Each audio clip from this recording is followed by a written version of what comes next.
We going definitely. I got you. I go in.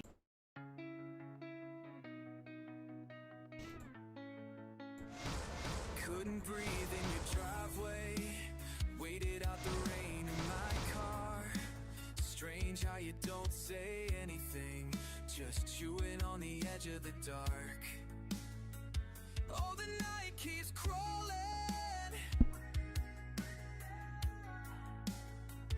Wet shoes and half a sorry.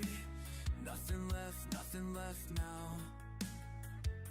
Do you still think of that last word said, held under my tongue? I still feel your head shaking like static in my arms. You're not coming home again.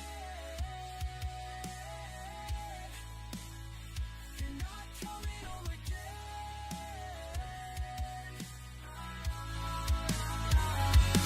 Does it hurt as much for you? Someone else beside you now. You're not coming home again. You're not coming home again. Stayed up, folding over nothing, mocking light through the blinds. My shirt still smells like autumn. Was it always this quiet at night? I can't repeat it. Half a smile, heavy heart. No one left now. Do you still feel it? In silent rooms, in the cold. You said it isn't broken, but nothing feels right alone. You're not coming home again.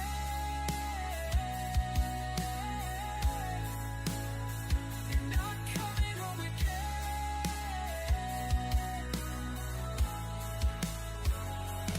Does it hurt as much for you?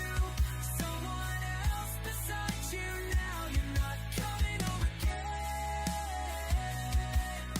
You're not coming home again.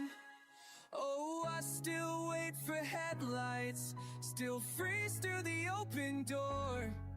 I still can't say goodbye to something that was never mine.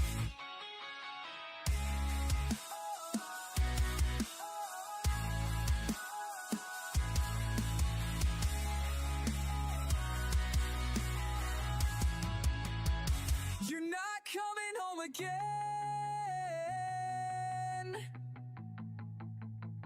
You're not coming home again.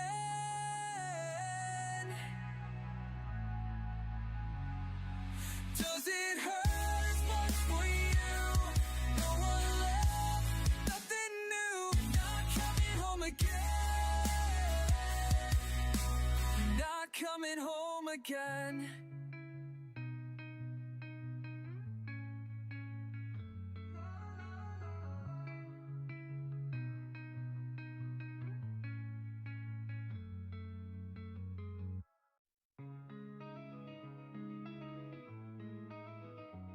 There's noise in the room, but I'm hearing nothing. Empty hands just fidgeting with loose threads. You sit cross-legged, silent, staring through me, but nothing's broken, or so you said. Just out of reach, just out of line. Always the echo, never the sign. This static in my heart is breaking up again. Shining for connection, but we just pretend. Would you even notice if I just disappear?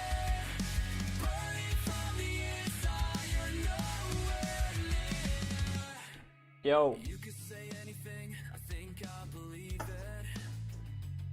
Your words spill out, but none of them fill.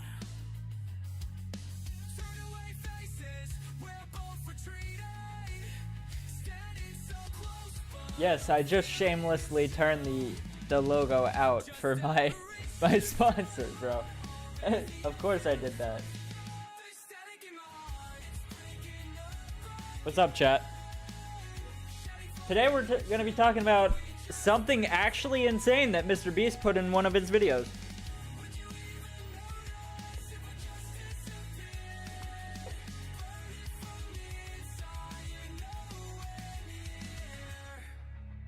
Why does it hurt to touch you now? Why do I break when you don't make a sound? So chat, we're not gonna watch the whole Mr. Beast video because obviously I don't really care about that, but we are gonna watch one part of it. Mr. Beast, his new video is actually, there's a part in it that's actually wild. Wait, I need to equalize the audio real quick. This is my friend. That's way too fucking loud. Holy shit. Bro optimizes his audio for TV. It's crazy.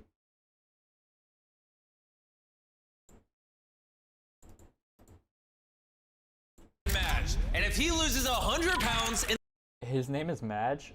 It's so loud. the next year. Madge. Isn't that an emote? Oh, it is. It showed up. It's right there on the screen. Over here. I will give him Wait, where's the part? So chat, wait, I'm gonna do an intro. Chat, basically, Mr. Beast is a sociopath, like Logan Paul apparently now. There was a part in his video where he just straight up, like, filmed somebody's reaction to somebody else dying. It's like, what? Anyways, let's get into it.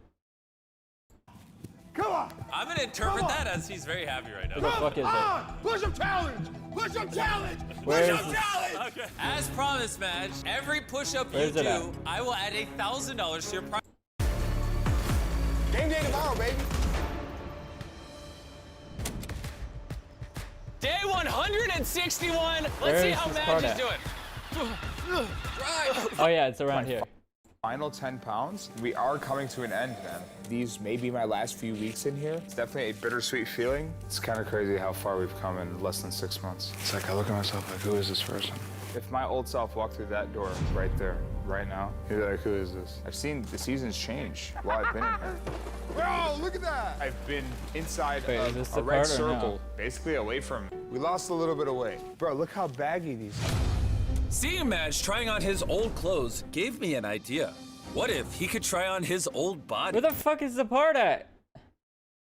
Did he take the part out of the video?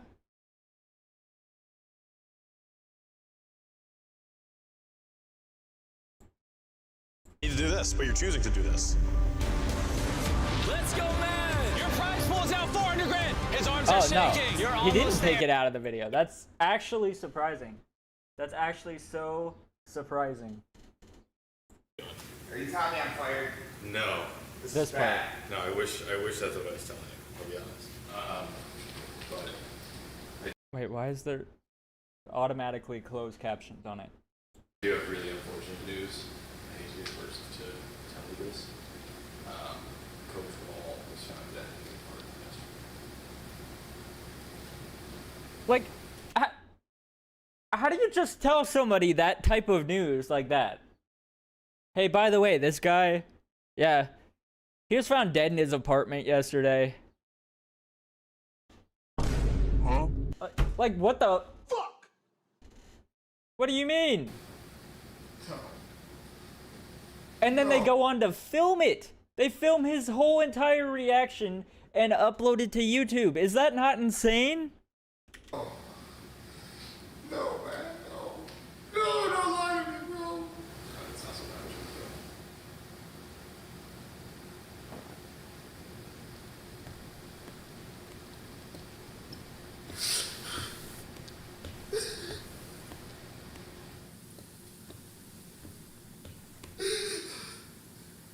Oh my god.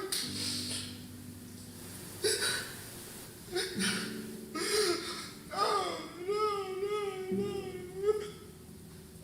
Like, what the hell? Why is this on YouTube? This is in like a video that's I haven't watched the whole video, granted, but I've heard the whole video is like fun, and then there's this part that's just like, yeah, this guy died, and then they film the dude whose friend it was just crying his eyes out for like more than a minute. No, it's gotta be a joke, bro. There's no way. Bro, there's no way. Over the next few days, visitors poured in to help process his grief while he contemplated the decision of continuing or stopping this video. Because ultimately, whether or not the video continues was up to him. You know, both times I experienced a loss. It's snowing outside. Yo, my man. This is so cool we get to do this together. Bro, there's no way they showed him listening to the guy's voicemail in the video, and they decided to put that in the video. You know what's fucked? I'm sure they told him to do that as well so they could get footage of it. Coach? I look at the door and I just hope he walks through.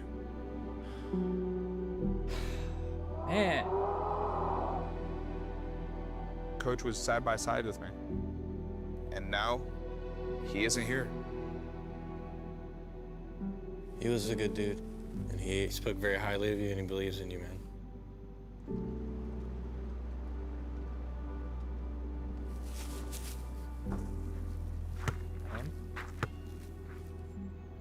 The moment I arrived back in the US, I went to see Madge.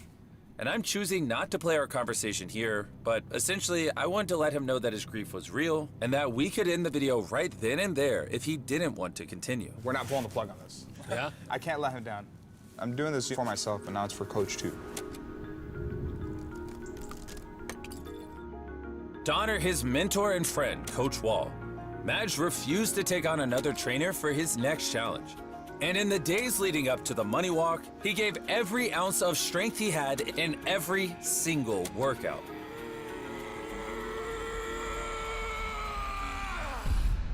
This is exactly why I thought that for Madge's next milestone, it was only fitting that I give him something to honor his dear friend. Before we Oh, why did they use this as? Why are you fucking with me? Why are you fucking with me? Why are you fucking with me? Huh? Get the fuck back to work! What's up, French fry? Why did they use this as a fucking plot twist in this video? They're just like, oh, yeah, this guy died in our YouTube video, and we're gonna put it in here. Like, what? Why? Why would you put that? You're monetizing somebody's death? What the fuck? Anyways, that's all I wanted to talk to y'all about on this topic, because I just thought that was fucking weird. And also, Mr. Beast is in like a controversy about an AI tool that he created.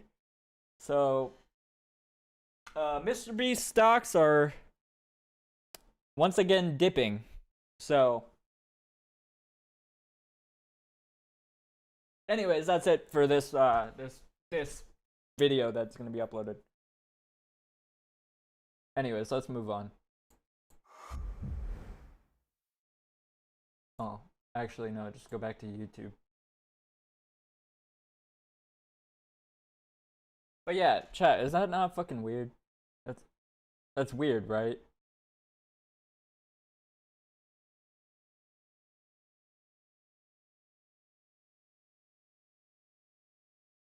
Do bigger muscles equal more sex? What? Bro, what is Jeff doing when you shoot the movie in 480p? What is this, a Walking Dead ripoff?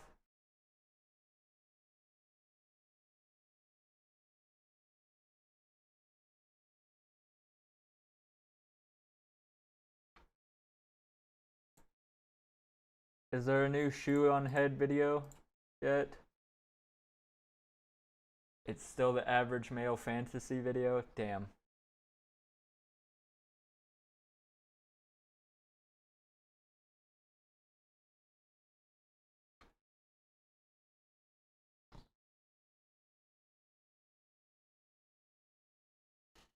Bro, I just ate and I'm starving again. What the fuck is my life, bro? I'm sick and tired of being sick and tired. No, I'm kidding. I'm not sick, but I am tired and starving. And I would just order food, but I don't have money to do that.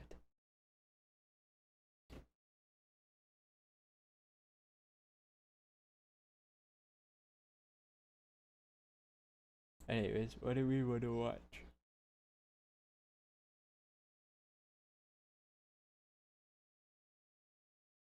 The Instagram skate renaissance. There was a time not too long ago where almost every skateboarder on Instagram was posting trap edits. Jump cuts, backpacks, jewelry, huff kicks, zoom-ins, slow-mo, producer tags, beat drops, shoes, and board on the cover. And those... It's so crazy that I remember this like this was yesterday. Pants. Those pants, man. Oh my god. Let's face it, between 2016 and 2019, we saw a postmodern renaissance of skateboarding, and it all happened on the gram. By postmodern, I mean that trap edits were a reaction to skaters getting bored of traditional skate videos and the rigid image of what a real skater was supposed to look like. And by renaissance, I mean that between 2016 and 2019, there was an explosion of creative output and expression from skateboarders, especially Gen Z and especially on Instagram. Skating on Instagram used to be unfiltered, alive, and really heavily bass boosted, and now all we get is single clips, and all the old trap edit icons have either archived their post, turned their accounts private, or fell off the map completely. I know you guys were there. I know you guys. The worst part is, people want to act like this never happened. You ain't fooling nobody with that baby ass gun. Between the years of 2016 and 2019, Instagram and the evolving world of social media transformed skateboarding into something different. Something faster, funnier, more personal, and more chaotic. This allowed room in skateboarding for skateboarders who didn't fit the traditional mold to still leave a cultural footprint. But before we realized what we had, it was all gone. So what happened? I think it's actually insane how many people were skateboarding in such expensive shoes. Trap edits. And why did skateboarding? Because if you guys know about skateboarding, whenever you do a trick at all, no matter what it is, even the most simple trick that you can do on a skateboard, which is an ollie, you're fucking your shoes up. Skateboarding on Instagram feels so special in 2017. Before diving into the golden age, we've got to look at the roots of skateboarding online. I started skating when I was about 10 years old, so that would have been... Back then, everything I knew was from YouTube. It was circa 2013, you know, the dying days of the Sponsor Me tape, and it felt like there were two sides to consuming skateboarding media. Either you subscribed Wait. You think 2013 was the dying days of the Sponsor Me tape? I don't think so. I think it was like 2017. The like button for Braille, Revive, and Josh Katz. Or you watched Naija Fade to Black, and you bought Pretty Sweet on iTunes. I don't know, maybe that was just my childhood. Now, Instagram, which went live in 2010. Wait. There was another version before the original icon? The hell? I didn't know that. Gave you the ability to post 15-second videos in 2013. But in March of 2016, they let you post a whole minute, which was perfect for 2 clips, a fit check, someone fighting, and a close-up of your designer brand grip tape. At the start of the trap edit era, right when Instagram stopped giving you posts chronologically, I was probably 14 or 15, and the first edits I remember... Oh, chat, did you know that you can actually still view posts chronologically? I know at least on mobile you can. Let me make sure there's nothing bad on my...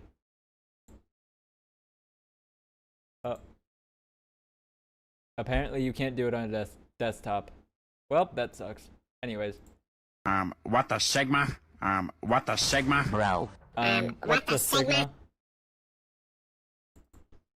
remember seeing were of my friend Chris, who honestly was kind of there spearheading the movement. Chris and his twin Mickey, who was also posting, were 2 years older than me, and for the sake of the argument, even though they weren't as skilled as some of the top dog Instagram skaters at the time, they had eye-catching style. Wait, that's Trippie Redd. That's Trippie Redd. That's Trippie Redd's song. And for the sake of the argument, even though they weren't as skilled as some of the top dog Instagram skaters at the time, they had eye-catching style, good music taste, and listened to a lot of new underground music, and were up to no good in a way that skaters and people on Instagram wanted to see. Not to glaze them too hard. What was he saying? Sorry.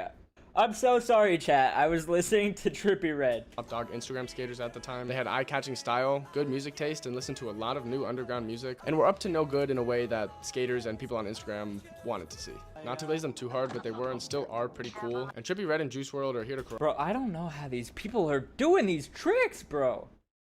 How do y'all learn this shit? Corroborate that. Well, they're not exactly like here, but you get the idea. These two iconic SoundCloud rappers bring me to my next point, which is that this renaissance would have looked really different if SoundCloud hadn't been gaining the popularity that it was during the time. The rise of trap music in 2016 and 2017. No, literally. In 2017, I was actually unironically listening to SoundCloud. And listening to a bunch of underground artists. Not even like popular ones. Like, I was listening to the Nice Dads from Kansas City, Missouri. Nobody besides me knows who they are. Perfectly coincided with Instagram edits, and in fact probably dictated the whole renaissance. Americans started to prefer rap and trap music. I was literally listening to my friend Joseph Ancona. I was listening to his music on SoundCloud. And, fuck, what's that one guy's name? Damn, bro, I gotta look it up.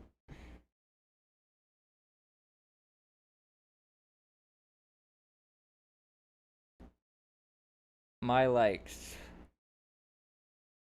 Quasi the Explorer.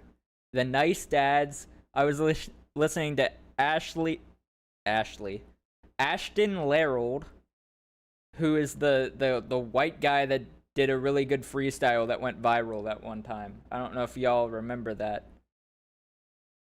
I was listening to Satori Zoom, which again, I don't know if y'all know who that is.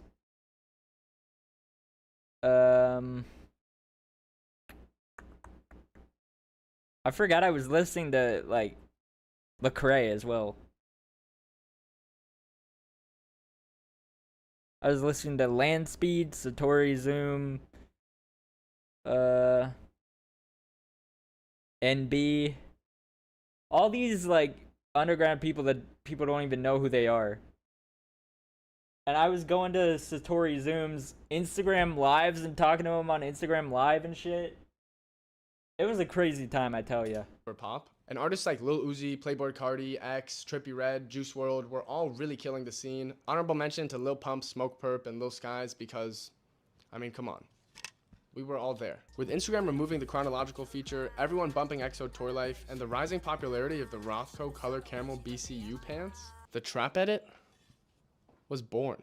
And you couldn't scroll 2 posts without Burberry Airy hitting the Uzi shoulder or Versace Plug doing some ridiculous trick you've never seen before down a massive double set as someone pans off in a random direction. That's insane, bro. Like, we need to bring this shit back. Burberry Airy and Versace Plug were really 2 skaters that were at the forefront of this whole trap edit thing. And I think they have some pretty interesting usernames that sort of speak to the style and images that were being idolized. But I think that this trap edit renaissance in 2017 was more personal than anything we've seen in skateboarding so far. People were editing their own videos and creating vignettes of how they wanted to be perceived in a way that a raw clip might not be as effective. Every song, cut, slam, and make was intentional. And every edit... God damn! I know he didn't actually blow his head up when he hit the ground, but... That edit went crazy. Raw clip might not be as effective. Every song, cut, slam, and make was intentional. And every edit in itself told a little bit of a story. Who this person or these people were, what they wanted people to pay attention to, what they thought was cool and different, what they thought was super skateboarding and trendy, I guess. People were skating every different type of shoe and just doing little things differently from one another that made them stick out. I can already hear the comments coming in about how every trap edit is the same. This was the first time in skateboarding history that you could make a name, following, and garner sponsorship from just having clout. If you could just throw together a wonky fit and you had a decent bag of tricks, people would turn their notifications on to start sucking your in the comments as soon as you post. But the renaissance was also characterized by blatant shock value. Skating in expensive ass shoes and expensive ass clothing that would also just be impractical for skating. Skate park brawls, blown out bass drops, drug use, and that's actually wild. What the fuck was that trick? Would just be impractical for skating. Skate park brawls, Like that one clip where I unironically accidentally copied the exact same thing Jay Schlatt said. Like, how do you learn to do that? How do you learn to do that? Blown out bass drops. How do you learn drug to do that? What the fuck? and slams were all central components to a good skate edit. And of course, these components existed in skate videos in the past, but the difference here is that these... I swear, a hard flip has to have the most aura out of any skateboarding trick you can do. A hard flip is the coolest skateboarding trick. That's why I tried to learn a hard flip before I even actually landed a kickflip, because I thought it was the coolest thing ever. These weren't just supplemental to the skating, these hijinks were just as important as the skating, if not more. One thing I'll admit about myself and my skate edits in these days, I think I had a bit of a grievance and a frustration because I could never really break 500 likes, and I felt like I was better than half the kids that were blowing up on here. But I think the problem was really just my outfit sucked, like really bad. Like worse than now. Problem was really just my outfits sucked, like... Bro's got swamp ass. No, I'm sorry. Like I didn't really mean bad. to expose you like that. Worse than now. But also, people just found stuff to hate on. It's part of the game. Nonetheless, I loved making edits and sharpening my tricks to make it seem like they were super easy for me. And whether I like it or not, my malleable 15-year-old brain was really shaped by this era of skateboarding, and I think it still affects the way I skate and the way I edit and watch videos today. But like my ex-girlfriend who turned her Instagram account private and removed me as a follower, all good things must come to an end. That's insanely relatable, bro. 2016, 2017, and most of 2018, the trap edit flourished, but towards the latter end of 2018, the novelty was dead, the editing style became stale, the underground music was mainstream, if anything, at this point, and skaters were just ready for something else. I didn't think it'd be as bland as Polars and, you know, all the indie stuff, but hey, I'm not the gatekeeper, and I'm a bit guilty of everything myself, in case you haven't noticed. TikTok rose to power in 2019, and Instagram made all videos reels and... That's actually wild. Look how it just immediately took over Instagram. What the heck? Like, immediately upon release, over top of Instagram. 2020, and I think that was just the nail in the coffin for trap edits. With an algorithm that didn't reward a slow-mo clip of you putting your shoes on for 7 seconds, a system that flagged "look at me" or anything from Lil Uzi as a copyright violation, and a format that replaced the treasured 1:1 aspect ratio with the 16:9 nonsense, trap edits just didn't have the soil to flourish. Wait, yeah, can you even post those types of things on Instagram anymore? Like, I guess you could find other underground music that isn't copyrighted. I mean, I have an entire playlist on my channel of music that I promote that isn't copyrighted. Anyways, enough promoting there.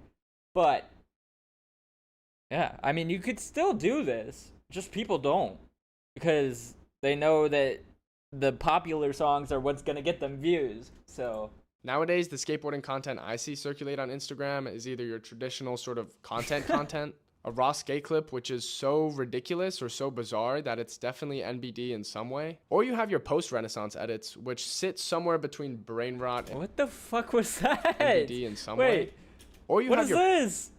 Wait, he just keeps going. Post-Renaissance edits, which sit somewhere between brain rot and trap edit. There's definitely a cultural amnesia to the trap edit era, and it's pretty hard to find any of these clips or edits unless you go really deep in the archives of Instagram and YouTube. It's funny, now you've got these people who made their following from loud, provocative, and dope content, and now they're scared to post anything that's not a single clip or a black and white photo. You can make the case that those pants were embarrassing, because they were, but, you know, we all wore them at some point. Trap edits were a bridge between...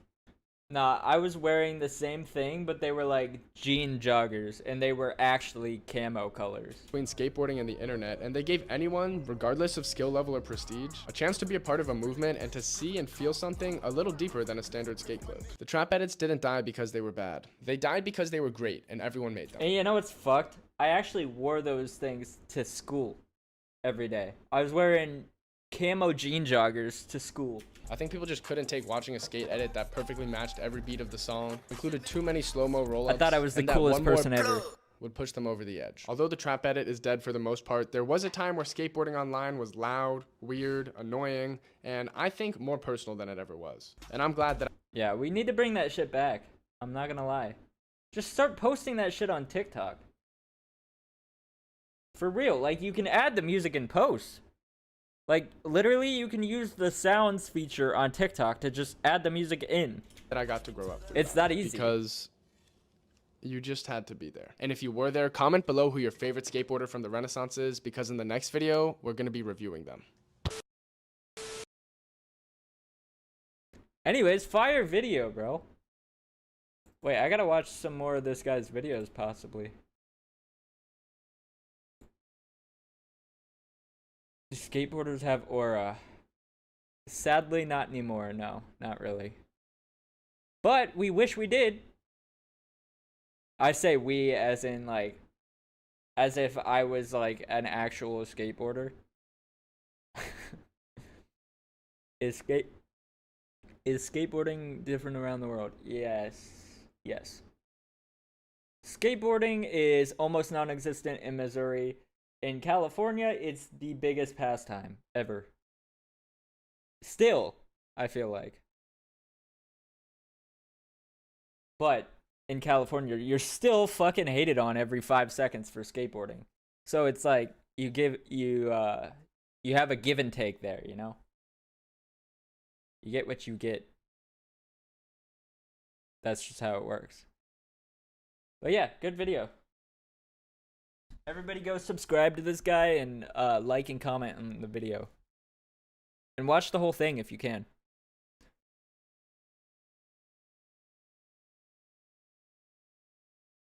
Whoa, bro's got a whole Lego Millennium Falcon? Fuck, I'm jealous of you, bro.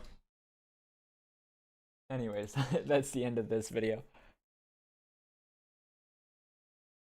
Where you skate matters video essay. Yes, it does. Fuck it, it's 10 minutes. Let's watch this.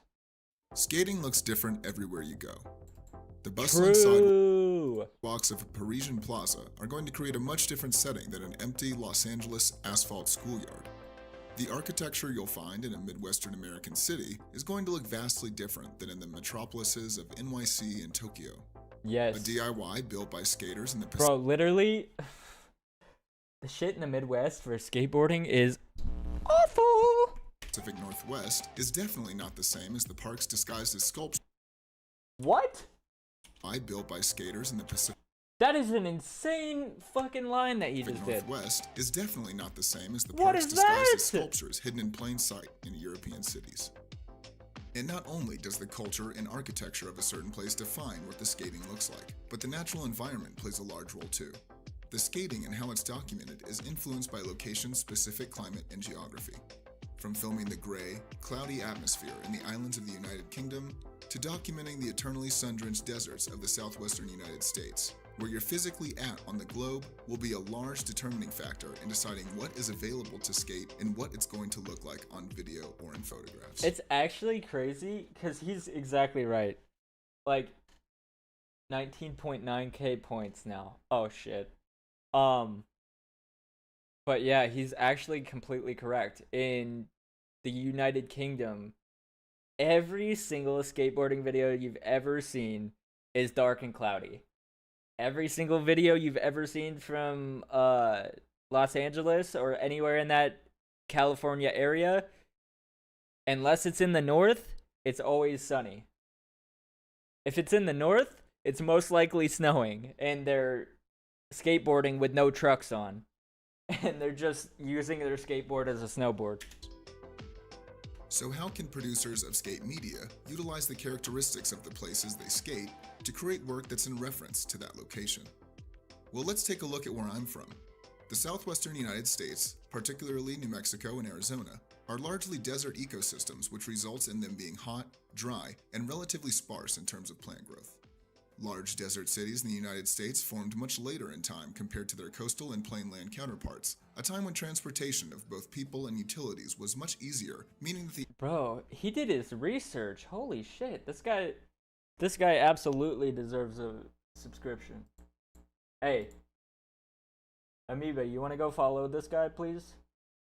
Anybody else who's watching the YouTube video that I'm gonna upload to YouTube, please go subscribe to this guy as well. This was 4 years ago. He got 17k views and still only has 800 subscribers. He deserves more success, bro. The urban areas tend to grow wide instead of high. resulting in a lack of tall buildings except for downtown areas, meaning that the expanse of the city isn't blocked by anything but the nearby mountains. The rivers we do have are smaller than most rivers around the country, meaning that communities need to direct and store as much rainwater as possible to supplement water flowing through the river. After hundreds of years of technology innovation from the Native American peoples that originally settled this area, as well as Spanish colonizers in the past and the industrial American government in the recent present, large and robust arroyo systems have been a huge help in solving this water problem. In larger communities like Albuquerque, New Mexico and Phoenix, Arizona, this has resulted in endless concrete arroyos of all shapes and sizes with complex tunnel systems running throughout the cities that are, unless it's raining, which is rare, completely empty and dry. Yeah. Bro, it's literally skateboarding heaven.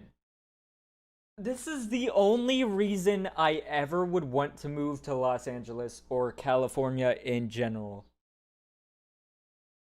Actually, now that I think about it, why don't I just fucking move to New Mexico? Or like South Texas? Wait, oh, hold on. It's not like I've been saying for years that I want to move to Austin. So what should skating and the documentation of it look like in this setting if someone wanted to make a video that represented the location? But to be fair, I would rather live anywhere else than Missouri. Right now, I'd say the O'Shea brothers' third entry in their A Happy Medium series is the most specifically southwestern looking skate video. Not only was it packed with the unique and interesting ditches famous to the region, it even featured a full tunnel section in John Mata's part. This means there's tons of ditch bombs, creative and boundary pushing. Bro! Bro, if he messed that up in any way, he would have lost his fucking head. In John Mata's part. This means there's tons of ditch bombs. Oh, that is horrifying. Boundary pushing ditch and bank tricks due to the abundance of highly advanced arroyo systems and technology, architecture inspired by the Spanish colonial look unique to the region, and a lot of wide open space. But this isn't the only reason it's a quintessential southwestern video experience. A Happy Medium 3 takes on a bright yellow color grade throughout a majority of the video, which exaggerated the hot, dry, and sunny climate of the desert. This bright yellowed footage isn't unique to the O'Shea brothers, however. Most notably, Chris Thesson utilizes a very similar look in Transworld Substance. But while Thesson uses the grade as a way to differentiate Substance from the norm, create a cohesion tying together the skate footage, and making a distinct separation between the skating and the color-neutral B-roll, the O'Shea brothers' use of the grade can also be seen as a way to link their video to the southwestern deserts rather than only being an aesthetic. Bro, how can anyone say that skaters don't have the most aura-filled sport ever? Tool. The overexposed highlights of the grade make clips filmed at higher exposures blown out, almost like you're looking directly into the sun. On top of that, the low dynamic range present in the Sony VXs that they But that's actual cinema. What the heck? Wait, look at this shit. Look at it. Look at how they framed this entire clip. That is beautiful. Dynamic range present in the Sony VXs that they film with create an even greater contrast between the bright highlights and the dark shadows.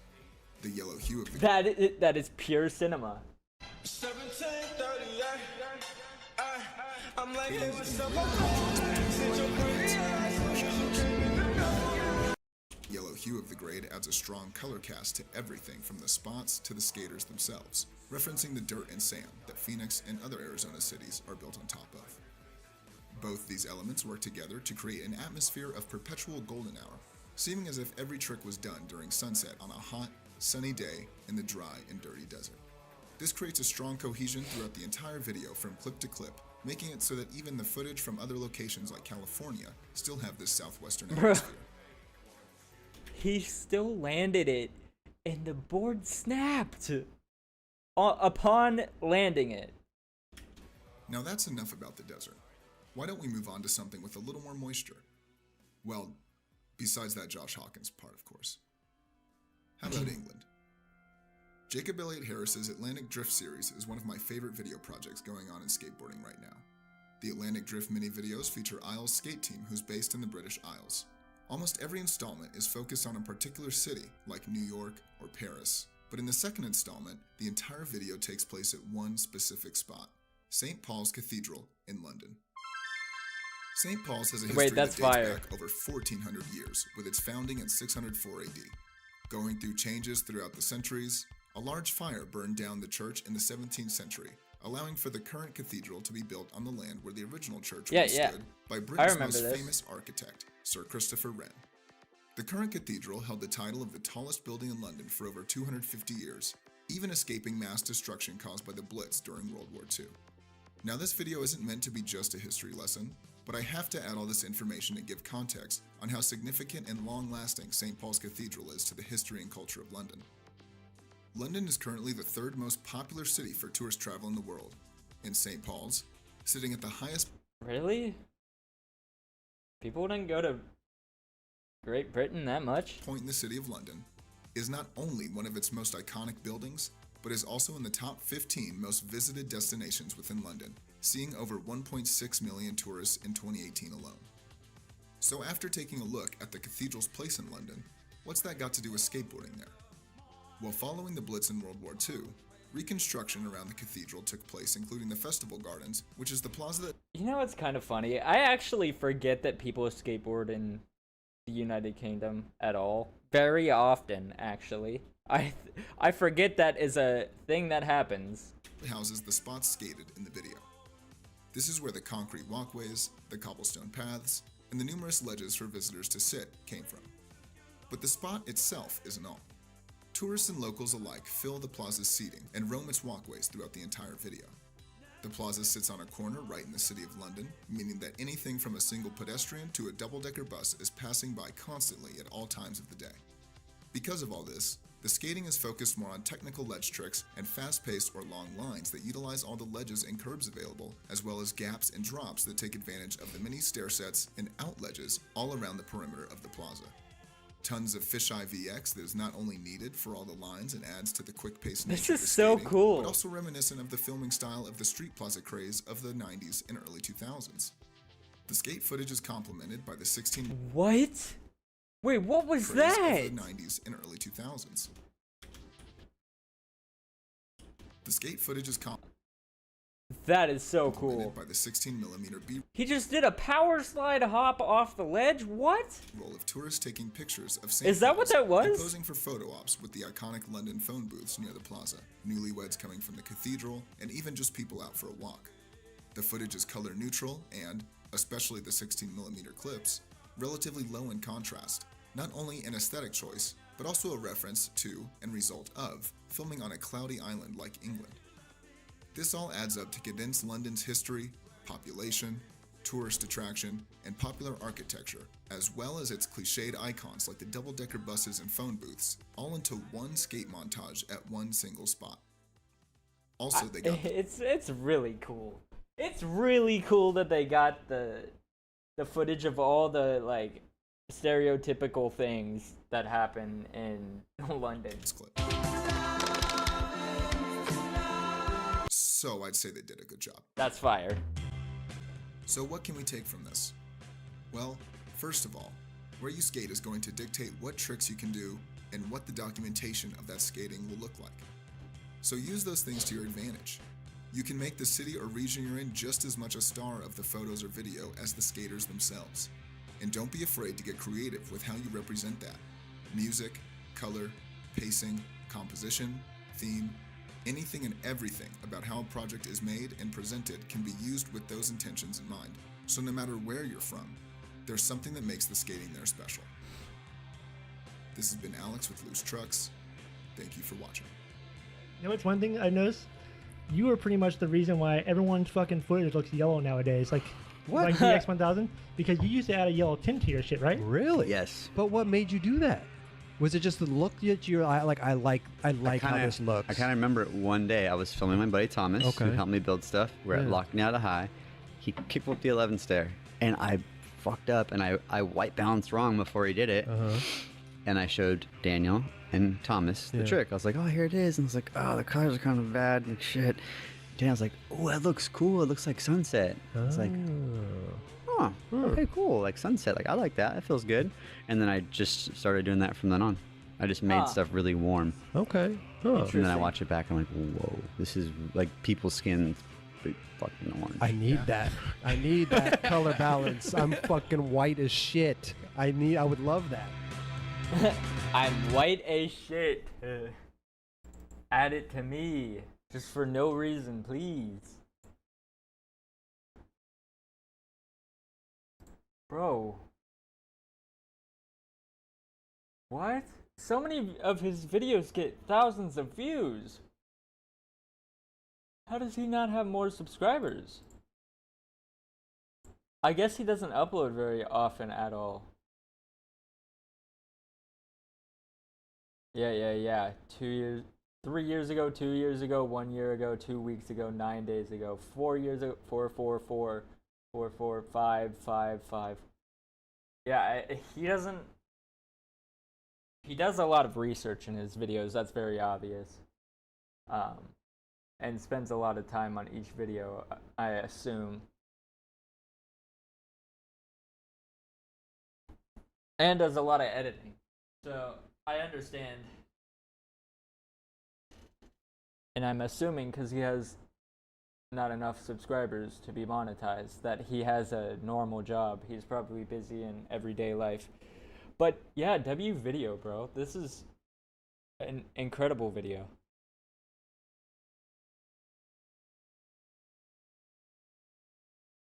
How to edit so good your viewers will get addicted to your videos.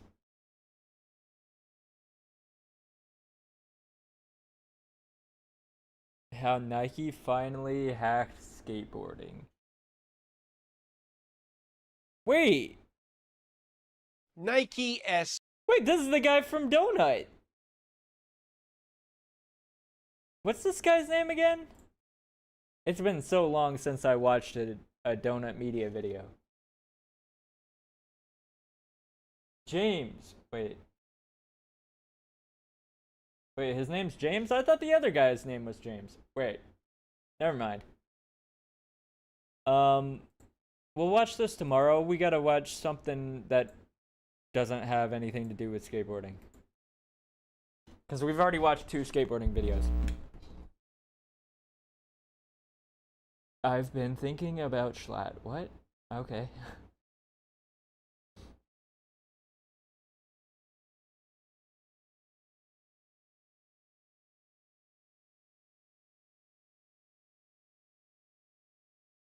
What is nose ring theory?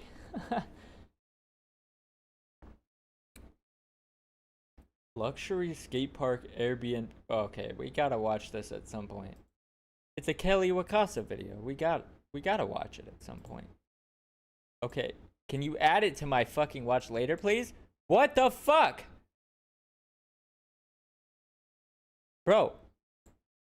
Fuck this. Why wouldn't it let me do it? Bro, no! My entire algorithm is becoming skateboarding. Not that I'm really mad at that, but for the purposes of watching videos on stream, I need something else other than only... Wait. I remember this. Wait, this was that show where the only thing that I remembered about it was they called R2D2 a robot and not a droid. That's the only thing I remember about this.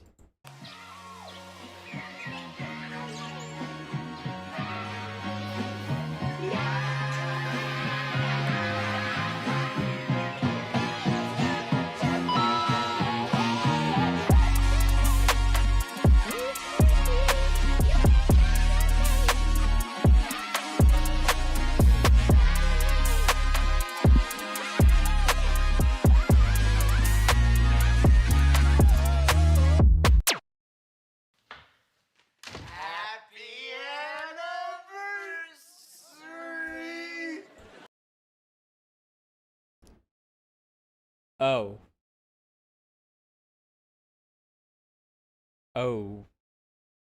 Oh. Happy anniversary, Cartoon Network. You've given us so many amazing television programs over the years, it would be impossible for us to thank you for each and every one of them. From iconic shows like Ed, Edd and Eddy to Adventure Time, from hit movies... It's happy anniversary. And thank you to Cartoon Network for taking all our shit away. Such as Secret of the Omnitrix and Operation Zero, and even some of your programming blocks like Toonami, Magoozy, Har Har Thursdays, Fried Dynamite. Y'all remember Fried Dynamite? Video coming soon. There were just so many options I could have chosen to celebrate their 30th anniversary, even though I am a bit late. Cartoon Network's catalog is among the very best when it comes to TV shows, and there's an unlimited supply of content that can be made from them. But you know what? I don't care about any of them. Ah, damn it, he beat me to it. I mean, I was gonna use the Vine Boom, and he already used it in his video. Obviously I do, but like, I have no interest in covering some of those. Fine, I won't use the Vine Boom, I'll use this one. God dang, that's loud. That's like double the audio. That's double the audio of the actual fucking Vine Boom. Wait, no, the Vine Boom is loud as well. The other one is just ear piercing. Popular shows. Nah. Instead, let's talk about the show they made that only lasted 6 episodes. The cult classic, mind-blowing, critically acclaimed game show known as Brain Rush. Now, wait, it only lasted 6 episodes? Why do I remember watching this quite often? Confused with Brain Surge. That's a completely different game show. Let's take it all the way back to 2009. The year Shawty was fire burning, the year Shawty was a melody in Ayaz's head, but most importantly, the year Cartoon Network launched CN Real. We all know what this block is at this point. Multiple people have made videos on it and how bad it is and why it should have never happened. I get it, alright? I feel you, man. Cartoon Network should have just stuck to cartoons. But I've always felt different towards the block, honestly. I think the block has some legitimately good and creative shows that could have thrived on another network, whether it be Disney XD or Discovery Kids / The Hub. I plan on covering some of these shows individually, so I won't get into specifics yet, but one of these shows that I think could have done well somewhere else is the roller coaster game show Brain Rush.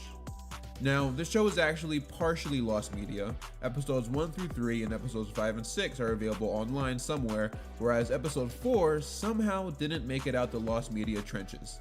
Wait, what? It's actually gone? There's no way it's fully gone. Somebody's got it somewhere. If there's anyone out there that for whatever reason was recording Brain Rush back in 2009 and want to be a lost media hero, go ahead and upload it somewhere on the internet. I recommend YouTube because every other episode is already on there, so clearly copyright is not an issue.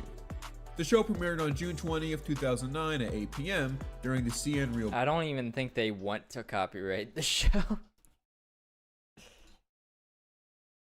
Cartoon Network hated their Cartoon Network Real block so much that I don't think they even want to claim that. Block. It ended up getting canceled extremely early and finished airing its episodes by July 22nd. It was hosted by New Girls Lamorne Morris with help from Sarah Carges, and it was filmed in Knott's Berry Farm in Buena Park, California. Basically, Brain Rush was a normal trivia game show with one little change that made it stand out. That being, you had to answer those questions while on a roller coaster. Look, I'm not an expert on game shows or anything, but I'm pretty positive this has never been done before. Do you know how cool of a concept this is? Sure, the questions themselves aren't hard for the most part, but having to answer them... It's funny, because, like, this is the type of shit that I would see, like, Mr. Beast doing. Like, this is an actually creative concept that they used for 6 episodes, and then no one has ever done it since, because apparently it was bad? Like, CN Real, yeah, that shit was bad. Why did they think that was a good idea?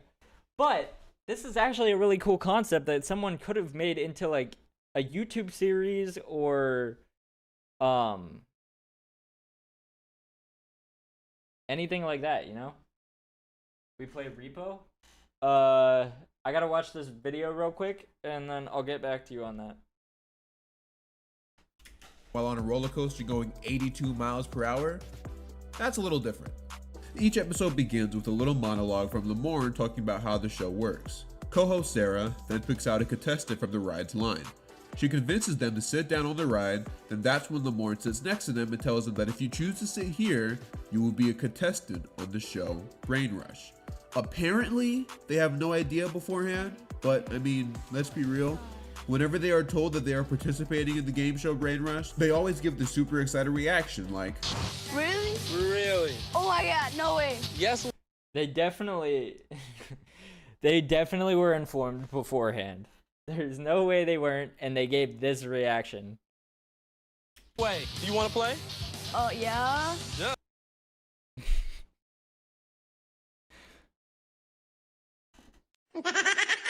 That's like bad child acting. Let's play then. Let's All right. Oh my god, really? Yes, really. You want to play? Yes. Let's play. Oh, are you serious? I'm so serious. You want to play? Why not? Let's do it. but none of them ever actually ask, what is Brain Rush? I think just a little acting might have been involved in this part. Although, in all fairness to the game show, we don't see a mic on the contestants until after they agree to be on the show, so maybe I'm just wrong. The first roller coaster is the Boomerang. It's 11 stories up, goes 48 miles per hour, and goes down 175 feet of metal. This round of questions is just normal trivia stuff, ranging from sports, animals, and geography. Each question you get right. Where's the one where they call C-3PO and R2-D2 robots and not droids? And then they let them have the question and say that they got it right. Because they didn't get it right. They're not called robots in Star Wars, actually. $25. But because of this, that's the one thing that I remember from the show. And I remember being so pissed off about it because they didn't get the question right and they let them have it. Speed and the adrenaline that the contestants are experiencing, sometimes their thoughts are all over the place, which leads to moments like this. Which animal is known for building dams? I don't know. He's stupid. True or bogus? Paul Blart is a movie about the Clone Wars. I don't know. He's Paul Blart is... Yes. Yep. Absolutely. It is a movie about the Clone Wars. I don't know what to tell you. She definitely had that one 100% right. She was absolutely... That is the answer. Stupid. Is Andre 3000 a rocket ship or a musician? Rocket ship. He's stupid. I don't blame this one on adrenaline though. This guy is just legit uncultured. One of my biggest problems with the show is the fact that some of the contestants say I don't know instead of just guessing the answer. Especially for the true or bogus questions when there's literally only two answers, so you have a 50% chance of being right. Yeah, you literally say yes or no. It's that simple. I don't know how people can choose the wrong answer every time on a true or false question. Like you have a 50-50 and you chose the 0% answer. People get to do this one. Like what the fuck? And whoever acquires the least amount of money is the loser and gets eliminated. This round is the perfect opening round in my opinion. The questions are a bit all over the place when it comes to categories, and this particular roller coaster is going the slowest compared to all the other ones. The next ride though, this is where the game takes a very interesting turn. Round 2 is on the Silver Bullet. This roller coaster goes 55 miles per hour and has a bunch of loops and turns, and I'm getting sick just looking at it. On this ride you have 2 envelopes you can choose from, and in each envelope is a game. One game is the Regurgitator, in which the contestant is read a short story that apparently is just taken from US Weekly while going up the ride. You then have to remember as much from the story as possible while your brain and stomach are twisting and turning up, down, left, right, and around. I would definitely fail this one, I'm not gonna lie. My brain is not equipped for remembering things. Another game you can choose from is Hurling Hangman, where the player looks for 3 letters while on the ride, and at the end of it, they have to remember the letters for $50 each. Then, they have to use the letters to complete 3 words in 10 seconds, and each word formed is worth another $50. Creative.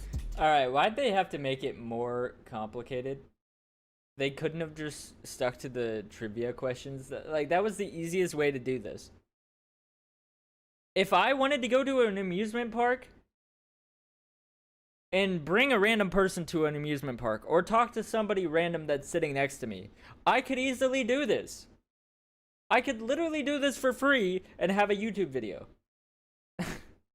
I just have to make sure that the person next to me actually wants to participate in it. Then you have the last two games, Represent and Streetwise. In Represent, the host tells the player 3 random words. There are also 3 random pictures around the park that the contestant must also keep an eye out for. After the ride, the player can list any of the words or pictures for $50 each. Then, in Streetwise, Lamorne tells the contestant 5 letters of the alphabet during the ride, kinda like Hurling Hangman. Where this game differs though, is that at the end of the ride, the player is given the 5 correct letters and must unscramble them and use them to form a slang word based on the clue from Lamorne. If they do it within 30 seconds, the player wins another $50. Although I listed 4 games, only 2 are playable, and they switch them up every episode. This part of the show is definitely what earns its name. Most people can't even function on roller coasters, like this guy. What team did the Los Angeles Dodgers play? Oh my God! Oh my God! Oh my God! But having to remember all of those things while traveling as fast as the roller coasters on this show is no easy task, and it gets even crazier in round 3. The last remaining contestant hops on the accelerator. This ride travels 82 miles per hour and shoots you straight up a 90-degree angle. And if you thought that was bad, it gets even trickier.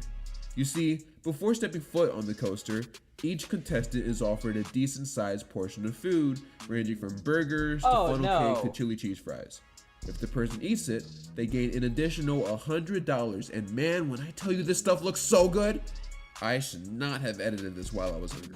So basically, you have 4 categories. Zap Pow, I should not be watching this while I'm hungry. Books, Penalty Box, which is all about sports, Watch Out, which is all about TV and movies, and Know It All, which is basically just general knowledge. If I was on here, I would probably consider choosing TV and movies, but then I saw they just asked stupid stuff like, can you name previous America's Got Talent winners, instead of cool stuff. Or what is R2-D2 and C-3PO? Robots. No, they're fucking droids, you idiot. I dropped my phone. They're fucking droids, you idiot. They're not called robots in Star Wars. Shut the fuck up. You fucking dumbass. Like how many episodes are there of Wally Gator? 52. So instead, What's up, I Maria? would choose Zap Pow because I'm pretty sure I know more about superheroes than anyone in the production team for Brain Rush, considering they can't even spell Tobey Maguire's name right. You get $50 for each thing that you name, so there's really no... FBI, open up!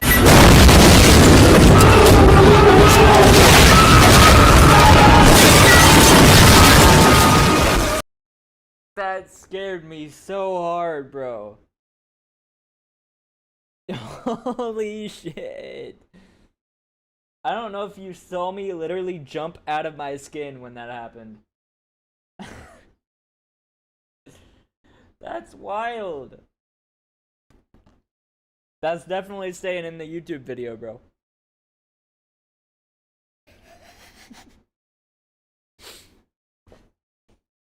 Thank you for that. That's a good clip. The only limit is your brain. I'd be walking out like Mr. Krabs if they asked me how many members of the Justice League I could name. Oh my God. All of them. After the ride is over, the contestant is presented with a tough choice. They can either A, leave right then and there with all the money they have racked up, or B, go on the ride again and answer one more question that will double the amount. But if you get it wrong, you'll not only lose out on the opportunity to double the money, but your pre-existing amount that you've earned will get cut in half. So, let's see what kind of questions they ask. Okay, Vin, here's your question. List as many members of the Fantastic Four. Oh no! If he gets this wrong, that's actually wild. Fuck! As you can. Bro, are you kidding me? Dude, I was literally made for this show, man. Come on, man. That's too easy. Literally. I wish I was on this type of shit. Imagine I said droid and they said, no, they're robots. I would have crashed the fuck out and I would have begged my parents to sue them. The winner then gets to go on the roller coaster one last time and then gets presented with their cash. Rinse, repeat, and the process starts all over again. Well, only for 6 episodes, but you get the point. Yeah. And yeah, that's Brain Rush for you. Out of all the CN Real shows, I think this one had the most potential. For starters, Lamorne Morris is an excellent host who has very good comedic timing. He knows when to bring the energy, but he also knows when he needs to be more relaxed, especially when talking to contestants right before the ride. The show's concept, as I stated before, is insanely creative in my opinion. Yeah. There was nothing like it before it, and I haven't seen a game show that was able to replicate its uniqueness since. With a few tweaks, I think it could have honestly done well on another network that perhaps already had a few game shows under its belt. Apparently the show was canceled due to extreme negative reviews from critics and audiences, but I mean... The fuck? Who hated on this show? Is there really... Okay, people... No, I know exactly who hated on the show. It was everybody who hated CN Real as a TV block in general. That's who hated on the show. Really anything that bad in it? I honestly don't think so. I don't even have any real problems with the show other than the fact that I didn't get a chance to be on it. It's a silly, stupid game show with silly, stupid moments. It's never boring in my opinion, and the way it's designed leads to plenty of at-home audience participation moments. I mean, I was screaming at my TV plenty of times when people didn't answer certain questions correctly. Brain rush? Or when they flat out just didn't give an answer and said, I don't know, when there's two options. That's cool, man. And I'm kind of sad it ended up on Cartoon Network because had it gone somewhere... People who hated the show just didn't watch the show? Probably. Or else, it could have easily had more than 6 episodes. But for now, I guess this show will just remain in a special place in my heart right next to MTV's Silent Library. Here's what I want you guys to do. I want you to go on YouTube and watch some episodes of Brain Rush, form your own opinion of the show, and let me know in the comments below what you think. I already have my own opinion. It was actually a good idea, and people who hated it either didn't watch it or just hated CN Real in general. So there's nothing you can really do about that. If you liked the video and want to see more videos like this in the future, don't forget to subscribe, share, and leave a like. As always, I'm Mr. Nostalgia, and I'm out for now. Peace.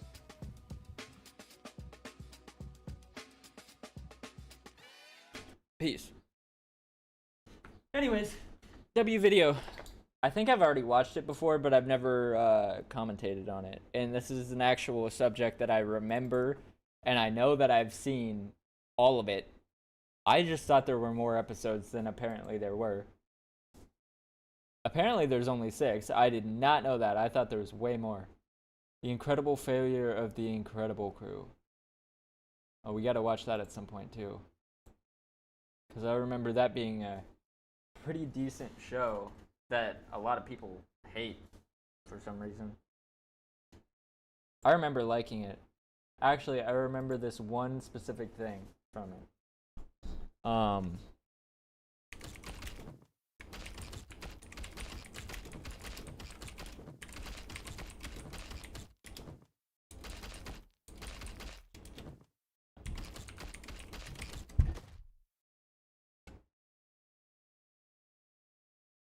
What?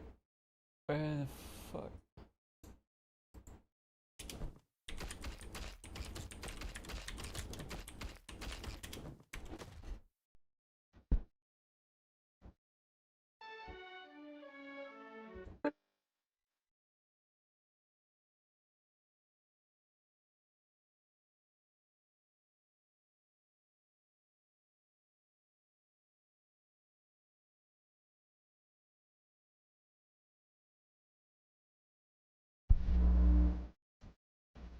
These are the questions I ask myself before I go to sleep, like the bees fly. Who in the houses that didn't ever ride on dinosaurs? Why stop songs like the golden night squares? Above me, when I come by here, questions. These are the questions we ask before resting. Anyways, I think y'all get the point. Like, I remember that specific scene, and I can quote the entire thing. Anyways, I think I proved my point.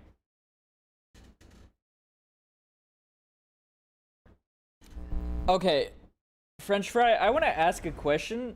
Why does it say you're a monitored suspicious user? Like, look at this. Right there.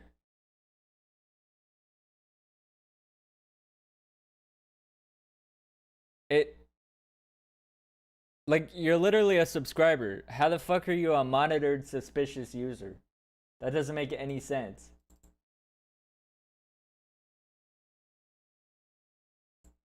Like, what the fuck? What did you do to Twitch, bro?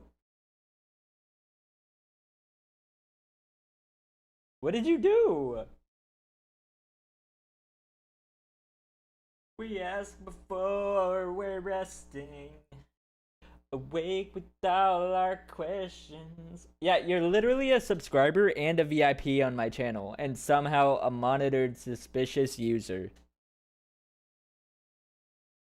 That doesn't quite add up whatsoever, actually. Who, me? Yeah. Literally, look at this.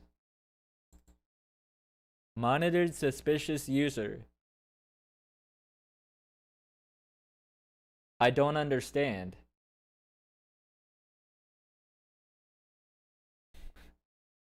Like, that's just so random.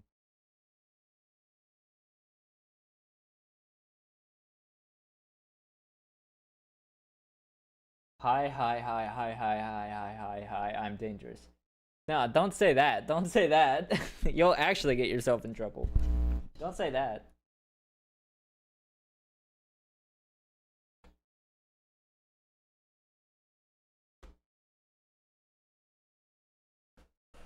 Hi, I'm a national security threat. No, I'm kidding.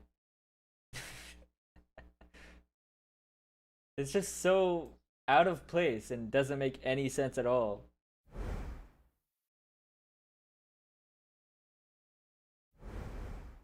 But yeah, that's the end of that video. I think I'm gonna end that video at me singing the Incredible Crew song because I think it's fucking hilarious that I can quote that entire thing. And that song came out, well, this video was posted 5 months ago. Hey Siri, how long ago was it when the Incredible Crew started airing on Cartoon Network? 2012! Bro. I can't do math. Hey Siri, how long ago was 2012? It was 13 years ago. 13 years ago! I remember shit from 13 years ago. That's how much of an impact this song in this TV show had on my brain. You're old? Alright. Alright, bro. Why did you have to say that? You didn't have to point it out. I know, I'm 24. I'm officially UNC status. Oh, thank God I didn't play this sound effect. That would have been bad.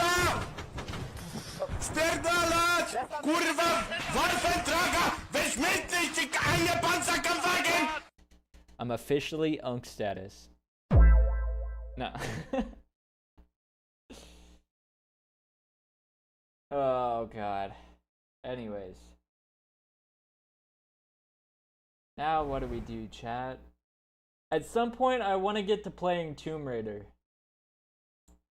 Tomb Raider, because I own that game now. One of my friends bought it for me. I want to get to play this at some point. Repo?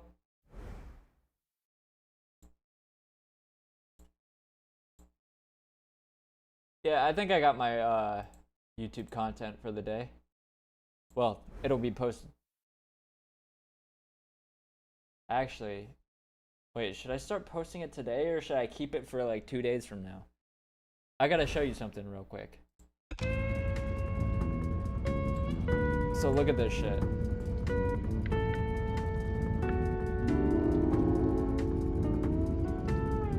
Manage videos.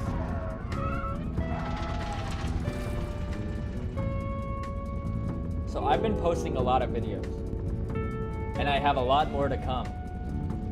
So tomorrow, well, actually no. Wait, this one already got 3 views? Crazy. I have at least 3 videos coming tomorrow. I had 4 videos come out today. Wait, no, 3 videos come out today. I had 1 come out yesterday, 1 the day before, and then 1 2 days before that. So I'm gonna be posting a lot more on YouTube. So if you guys can watch the videos and or like, subscribe, and comment on the videos, that'd be greatly appreciated to help my channel out.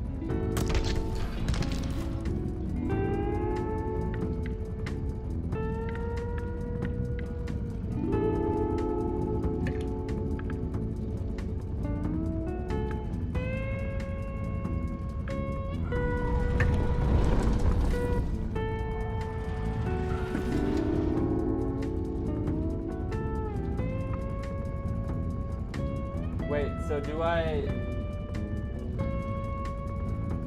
load it? Load save?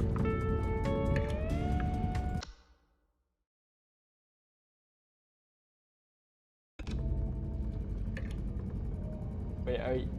Oh, invite.